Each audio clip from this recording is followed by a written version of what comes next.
सनातन धर्म के बारे में उन्हें कुछ पता है कि नहीं। वो जिस तरह की भागवतें बोल रहे हैं बिल्कुल बचकानी है। इसको बुंदेलखंडी में कहा जाता है उचक्का। उचक्का 18,000 श्लोकों का ग्रंथ है। जिस तरीके से वो भागवत बोलते हैं मुझे बहुत शर्म आती है कि हमारे धर्म ग्रंथों, हमारी परंपराओं और हमारी ऋषि परंपरा की जो देन है उसका ये ऐसा मजाक उड़ाते हैं, मजमा लगा के हजारों लोगों को सामने बिठा के जिस तरीके से इन ग्रंथों की वो व्याख्या करते हैं, हंसी आती है। ना तो इस बागेश्वर धाम वाले बाबा को रामचरितमानस का ज्ञान है, ना भागवत का ज्ञान है, ना इसको वैदिक परंपरा का ज्ञान है। वैदिक जो वांग्मय है, ये वैदिक वांग्मय आप जानते हैं क्या है? वैदिक वांग्मय में ऋग्वेद, सामवेद, अथर्ववेद, स्थापत्य वेद, धनुर्वेद, आयुर्वेद, गंधर्व वेद और इसके साथ वेदों का जो यूनिफाइड फील्ड है, शिक्षा है, निरुक्त है, व्याकरण है, छंद है, प्रतिशाख्य है, न्याय है, वैशेषिक है, अरण्यक है, ब्राह्मण्य है, सांख्य है, योग है, दर्शन है, कर्म मीमांसा है। इस और ज्योतिषवती प्रज्ञा को भी 27वां स्थान वैदिक वांग्मय में हमारी आज की ऋषि परंपरा के लोगों ने दिया है। क्या ज्ञान है उनको इन सब विषयों का? चिल्लाते फिरते हैं सनातन धर्म, सनातन धर्म। अभी लोगों की मृत्यु हो गई, उसका उपहास कर रहा था ये इलाहाबाद में कि इनको मोक्ष मिलेगा। अरे तुम आ जाओ, तुम और तुम्हारे पिताजी को वहां ढकेल के मोक्ष दे देते हैं।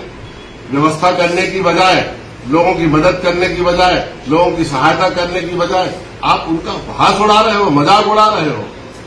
इनको कोई ज्ञान नहीं है। और आज के समय में जो धर्म का अंधानुकरण है, ये इसके मूर्तिमंत रूप है धर्म के अंधेपन के। ये वो लोग हैं जो पर्चे मर्चे लिख के छोटी मोटी सिद्धियों को लोगों के सामने रखकर लोगों की आंखों में धूल झोंकते हैं, धार्मिक आस्थाओं का दोहन करते हैं, धर्म को राजनीति का औजार बना रहे हैं और प्रच्छन्न सांप्रदायिकता को भारत में प्रोत्साहन दे रहे हैं।